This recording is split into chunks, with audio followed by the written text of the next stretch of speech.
Next अगली खबर की तरफ बढ़ते हैं।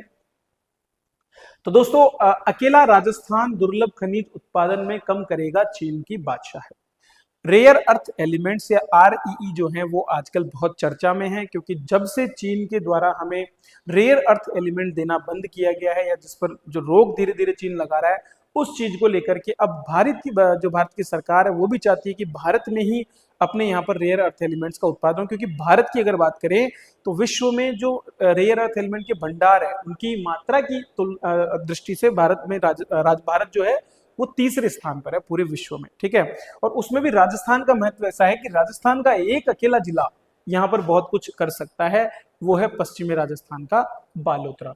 तो भारतीय भूवैज्ञानिक सर्वेक्षण अर्थात जो जियोग्राफिकल हमारा जो सर्वे ऑफ इंडिया है, जियोलॉजिकल सर्वे ऑफ इंडिया है, उसके द्वारा और इसके साथ ही एटॉमिक मिनरल्स निदेशालय, इन दोनों के द्वारा मिलकर के बालोतरा जो जिला, जो नया जिला बना है हमारा, उस जिले की सिवाना तहसील के भाटी खेड़ा जो गांव है, वहां पर रेयर अर्थ मिनरल्स के भंडार सामने आए हैं, ठीक है। जैसा मैंने कहा, दुनिया में 90% रेयर अर्थ एलिमेंट्स का जो उत्पादन है या निष्कर्षण है वो कहां पर होता है? चीन में होता है, और इसीलिए चीन के पास इनकी बादशाहत है।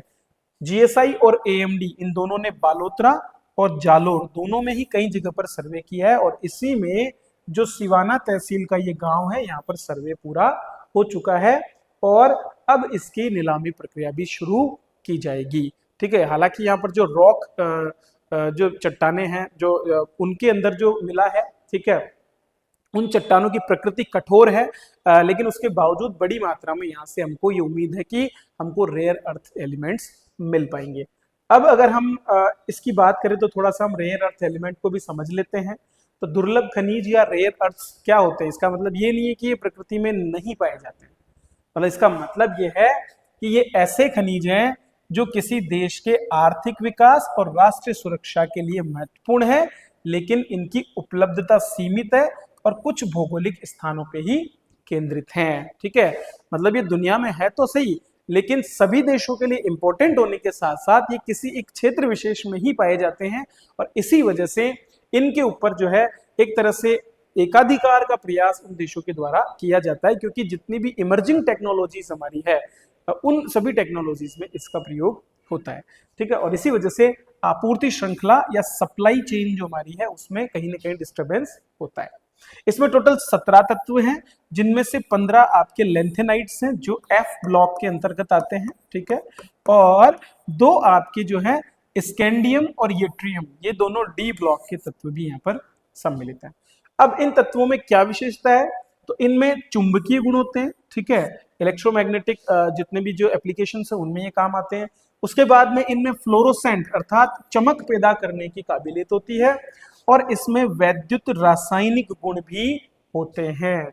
इसीलिए ये इलेक्ट्रॉनिक्स, कंप्यूटर, कम्युनिकेशन, हेल्थ और नेशनल सिक्योरिटी जैसे बहुत डिफरेंट जो एरियाज हैं उनके अंदर काफी यूजफुल होते हैं, और इसीलिए भारत चाहता है कि इनमें हम क्या हो जाए? आत्मनिर्भर हो जाए, ठीक है।